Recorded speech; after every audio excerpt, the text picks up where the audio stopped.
What's triggered this decision is something that's basically out of the government's control. The current ambassador, or the former now ambassador to Myanmar, Andrea Faulkner, has ended her term. Now, that means the government is basically facing a diplomatic crunch point. It's got to decide how it responds. And the choices aren't easy, because if it appoints a full ambassador, then it risks legitimising the regime. So what the government's doing instead is it's sending in a senior official, someone of about the sort of rank you'd expect, someone with quite a whole lot of experience in the region, and who's regarded as a very capable officer. But that person will not, I'm told, present their credentials to the military junta. They will instead operate under a different title, namely chargé d'affaires. All right, so this sounds like a pretty fine distinction. Why does it matter? That's right, it is a fine distinction, and perhaps to most people looking in, they'd say, does it really matter? We're still sending someone senior, they're still presumably dealing with the junta.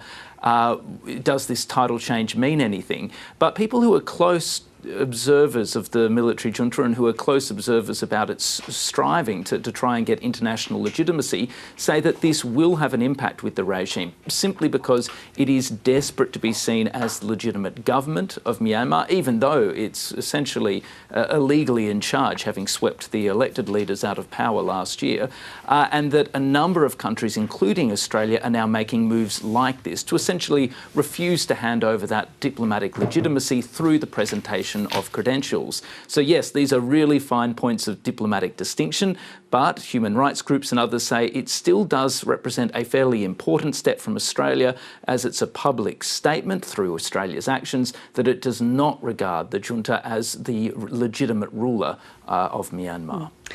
Meanwhile, Stephen, Labour has announced it will boost foreign aid to Southeast Asia if it wins power. What are the details? Yeah, that's right. Now, Labor, of course, has already made a promise of some extra 500 million or so for foreign aid to the Pacific, and now we've got the second half, if you like, of its aid announcement, and this is an additional 470 million spread over the next 4 or 5 years in aid to Southeast Asia. Labor's also proposing a raft of other measures, including creating a new Office of Southeast Asia within the Department of Foreign Affairs and Trade, and also creating a new envoy position, essentially a senior diplomat who would have a roving responsibility to really build up Australia's relationship with the region.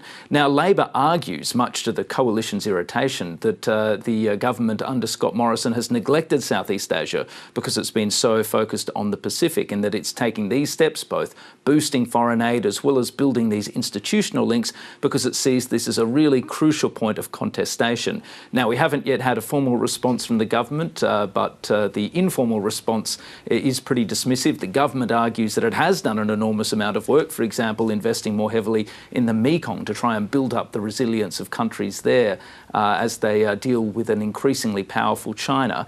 So it argues that it has done the work, but Labor clearly believes that there's more to be done, and that's why it's making this commitment, particularly in the aid space, to try and step up Australia's status and involvement in Southeast Asia. Thanks, Stephen.